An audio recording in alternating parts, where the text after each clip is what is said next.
And I think we'll have our slideshow up quickly. So I'm going to follow quickly on Don and not try to describe for you what a CDFI is, because by now we've said it enough that you could probably repeat after me, CDFI. What I do want to do is tell you a little bit about the organization, the Low Income Investment Fund, my organization, why we think that the health agenda is so important to our primary mission. Our primary mission is poverty alleviation.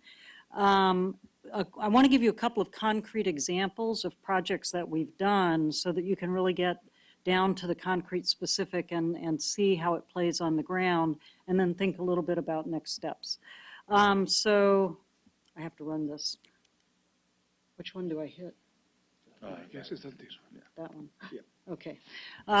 So very, very quickly, the Low Income Investment Fund, Don's organization, we are connected with primary investors on Wall Street. And what we do is we use our balance sheets to acquire large blocks of capital, and then we break those blocks down into smaller neighborhood-sized pieces or neighborhood project-sized pieces. To give you a good example of that, we are in the process right now of closing a $25 million loan with HSBC that will come onto our books. We will start breaking that down into $500,000, $1 million, $2 million loans that are right-sized to go into communities and projects that, frankly, HSBC could not because of a combination of risk and the lack of economic viability. We can do things at a break-even level, whereas banks and private financial institutions obviously need to make money. All of that creates the opportunity for capital flow into communities that are generally vulnerable, that are left out of the economic mainstream, and that are the homes of many low-income people. We've been around for about 30 years. We have offices in San Francisco, Washington, D.C., Los Angeles, New York. We've deployed about $1.5 billion and served 1.7 million people. And we are currently active in about 31 states across the country. And we actually have calculators that help us figure out, in a rough sense, what the social value or the social return is of our investment. And we calculate that value at over $30 billion. So for $1.5 billion, we've generated about $31 billion in social return. That comes through, Don put up some of the metrics. We've financed 60,000 homes for families and kids that are affordable, about 200,000 childcare spaces, about 70,000 desks at schools, high-performing, high-quality charter schools in cities, places, regions around the country. And we've done all that stuff for the last 30 years, and in all that time, our loss rate is 0.68%, which is less than 1%. That is the kind of track record that creates a level of comfort with our partners on Wall Street. And they're able to be comfortable allowing us to use their capital, and we blend it with philanthropic capital. We're not trying to make a profit, so we're able to do things that they couldn't do otherwise. And the data that I'm giving you about us is very similar. Don's track record in terms of deployment and loss rate, et cetera, is very, very similar. So we think, you know, not to be immodest, but we think that we offer a pretty good deal and pretty good bang for the buck. I have become personally passionate about the intersection between health and community development. I've become passionate over the last couple of years. If you had asked me 2 years ago, what does your work have to do with health? I would have said, oh, well, we fund health clinics. And I wouldn't have really had the concept of going upstream and thinking about the social determinants and what causes people to get sick. The light bulb went off for me. Well, actually, it was like a dimmer light. It started to get brighter and brighter. It's been going off for me over the last couple of years. And so we at the Low Income Investment Fund have used the framework of healthy communities really as an umbrella for all of our programs, all of our work, the way that we are starting to turn the ship of our organization, the way that we're thinking, and the way that we want to measure our work going forward.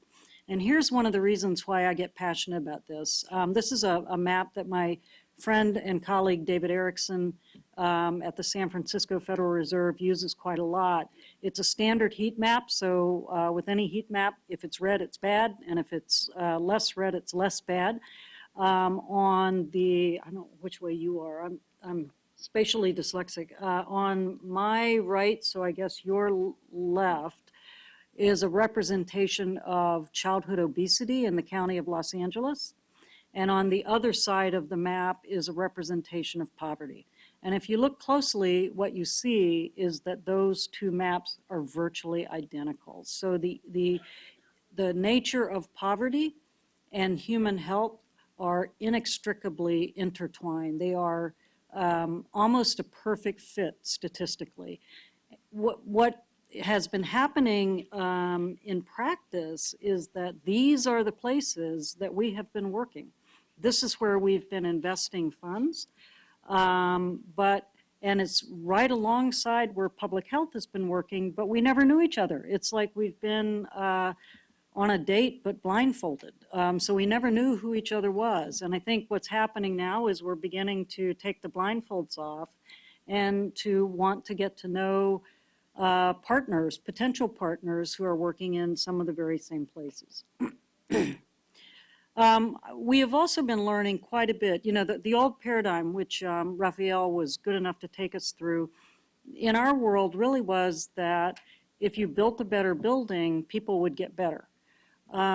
We've begun to understand that just building a building isn't going to make that big a deal. It'll help, but it's not going to make the kind of difference that we really want to make. And so we've begun to understand that it really drives down to the individual, to the family, that housing quality and housing stability, neighborhood design, the environmental qualities of a neighborhood, the vital services like schools and health services, transportation services, and then the idea of social capital, or we call it neighborhood connectivity, but the idea of the social supports that are created by all of these other factors are really part of the puzzle. We've been working at these things very directly, but we didn't work at them with the same purpose in mind that those of you in the public health and in the health field have. And so while we have had our roots in community development in the housing field, we've begun to wake up and understand that there are very important health benefits and health impacts. Raphael mentioned the Moving to Opportunity program, or study results that came out. It's just startling. I think some of the best social science research that's happened in the last 50 years. Startling results about reduction in obesity and reduction in diabetes and reduction in depression. When those results first came out, I'm a pretty avid consumer of that stuff, and I was like, in the absolute depths of depression, I was like, well, housing doesn't matter then. I mean, well, I'm really happy people aren't depressed, but, you know, how about getting a job or getting kids to perform better in school? I did not really understand how important those findings are. And I think what's begun to happen is the light bulb is going off, we're getting it, and we're beginning to really remodel our minds, and we're remodeling the field of practice that we're all involved in. So we are at the Low Income Investment Fund, as I said, thinking about our work as much more holistic. We're involved in building affordable housing for families and kids. We do a lot in the area of building and supporting high-performing schools. We've invested a huge amount of money in the area of early child development. The Reinvestment Fund and LIF have just launched a $132 million fund for healthcare clinic financing. We've been very involved in creating transit-oriented development, particularly in the Bay Area, but we're moving that nationally now. And a new area, I think, that's very important is the idea of a feeling and a sense of safety, of access to good recreation. And all of this is related to the idea of finally beginning to get the important connections that exist between physical, social, and human capital. And we think we're a part of the puzzle, but we're not the answer to the puzzle. We're a piece of it. Some of these ideas started coming together in a book that I worked on with my colleague David Erickson at the San Francisco Fed. It was published about a year ago. Raphael was extremely helpful to us in getting, I think, an historic event. We have, I think, the very first time that 3 cabinet secretaries came together and actually wrote a chapter. So we have a chapter that's authored by Secretary Donovan, Secretary Sebelius, and Secretary Duncan, talking about the integration and the interconnection of all of these threads. And I'm not being shameless here. The book is free. It's downloadable from the web. And I encourage you all to go on the web, follow us on Twitter. We're doing idea blogs, and we're trying to stimulate a national conversation around this idea of healthy communities and a new way of thinking about community development.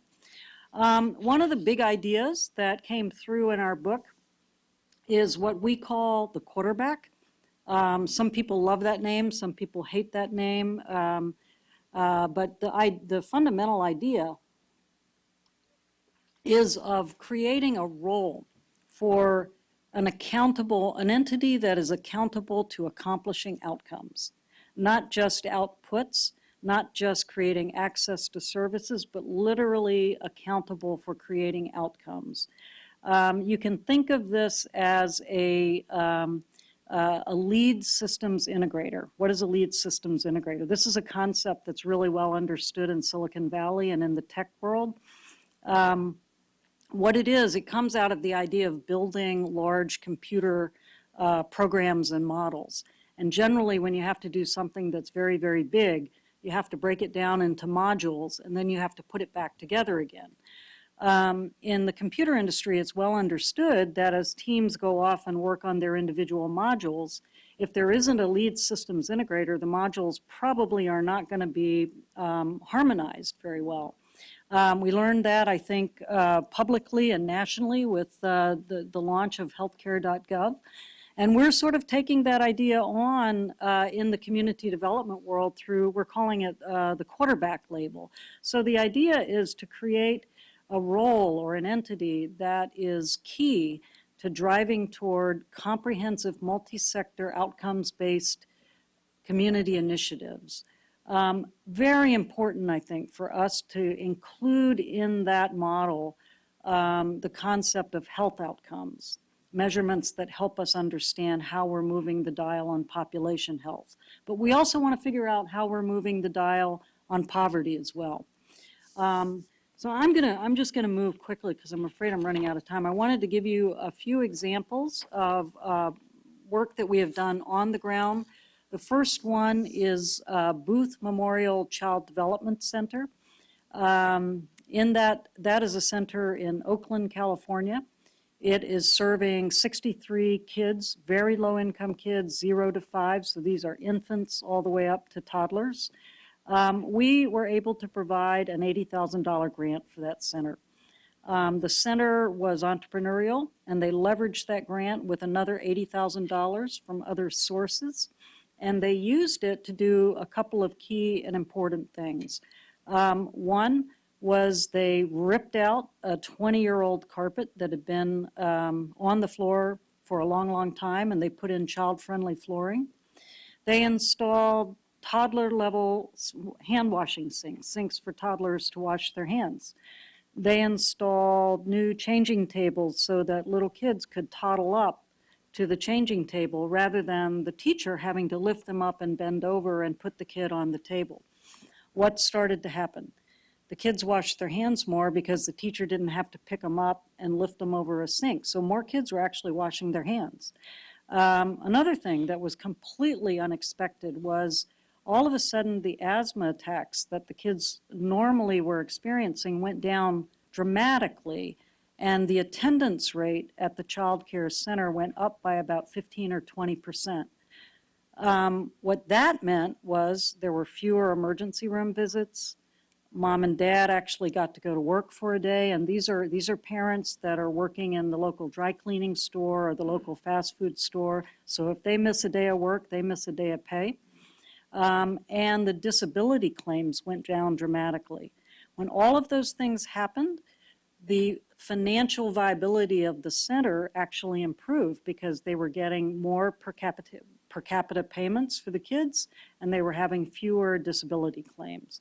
So it was a huge beneficial impact. When I went out to visit the center, I actually went out to look at childcare. I didn't realize I was going out to look at a health project. And I'd been hanging around with David Erickson long enough that when they said, oh yeah, and we did all these things, and thank you very much for the money, and all the asthma attacks went down. And I actually said, asthma, that's important. Tell me more about that, and began to learn this story. I sort of pulled this story out about the health impacts that are happening from our child care dollars. So this is the point in the presentation where I actually get to say, could you please roll the video? I want you to see a story of someone working at this center.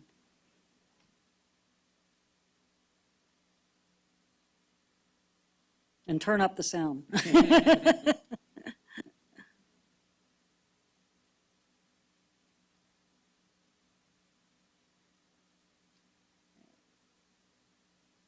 Uh-oh. Oh, well.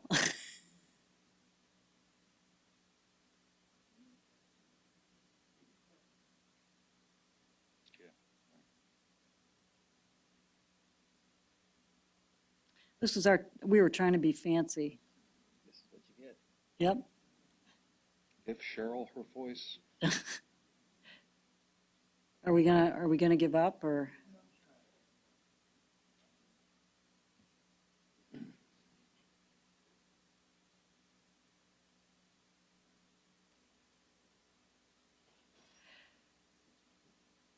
Well, this is well, he's working on that. When I first started, because I have asthma and I have allergies too, only taking one medication, but once I started working here, they put me on 3. But I noticed the difference when we had the changes of the floor, the whole environment. I only take 1 pill. I don't have to take the nasal stuff. All that stuff has gone away, so I feel really good about that. So the entire center is free of the old rug, and now we have a real great, friendly floor in the infant room, the toddler room, the lobby, just about everywhere. You're so smart, thank you. So that was our first attempt at doing video within a PowerPoint, and I hope what you could see really was the difference that it made. And we're talking $160,000. It's not that much. The second example that I wanted to give you is equitable transit-oriented development. This is the idea of mixed-use development around transit nodes. There is a study, and that would include housing, childcare, schools, healthy food stores, all of those amenities designed into a community near transportation, with the idea that we allow people to have better access to jobs and to opportunity. There is a study that was done when Charlotte, North Carolina, put in their light rail. And what they found, and this was published in the Journal of Preventive Medicine, what they found was that after the light rail went in, the users of the light rail, on average, lost about 6.5 pounds. So this has a very, very powerful health impact. We were involved in it because we thought it enabled people to go to jobs. That was our shtick. What we discovered is that actually this has a really important health outcome. We're very, very pleased to be part of a fund in the Bay Area that was started by the Metropolitan Transportation Fund. They put in $10 million. We used that to leverage another $40 million of capital from Citigroup, from Morgan Stanley, and we put our own money into it. And at this point, half of that fund is deployed. So if you want to talk about silo busting, when you manage to convince the guy that runs the transportation agency to invest in affordable housing and other social amenities, That's pretty darn good silo busting. And we're now engaged in trying to take that idea with a group called Living Cities and the enterprise community partners and replicate it in multiple places around the world, or around the United States, not the world. And I'm really happy to say that we have we are beginning to develop a partnership with the Natural Resources Defense Council, which is the lead environmental organization, around this very topic. So now you have the environmental movement, the community development movement, private capital, and we hope that we're making a compelling case for those in the health industry to begin to come together around these kinds of models. The last example that I want to give you is a project that we did in New Orleans called Refresh. This is in the mid-city neighborhood of New Orleans. It is a very high poverty area. We put in $1.5 million of the Healthy Foods Financing Initiative funding, which Don talked about earlier and TRF has helped lead the creation of. And this leveraged another $18 million. Goldman Sachs, the city, were involved in this. And what this food hub will be is a combination of food enterprises, job training for young kids. There's a charter managed organization that's part of it, as well as a small footprint Whole Foods store. So these are examples of the kinds of things that we can do using capital in highly creative ways. What is coming up next, and frankly what we're not particularly good at, and we hope that the health sector can help us, is figuring out where the evidence is, measuring the evidence, helping us to make a compelling case. We also really want to take this idea of the quarterback, this lead systems integrator for healthy communities, and run with it and begin to design it and build it and show how it works. And we do believe that this will hopefully open up the opportunity for collaboration between our two sectors. So thank you very much. Thank you very much.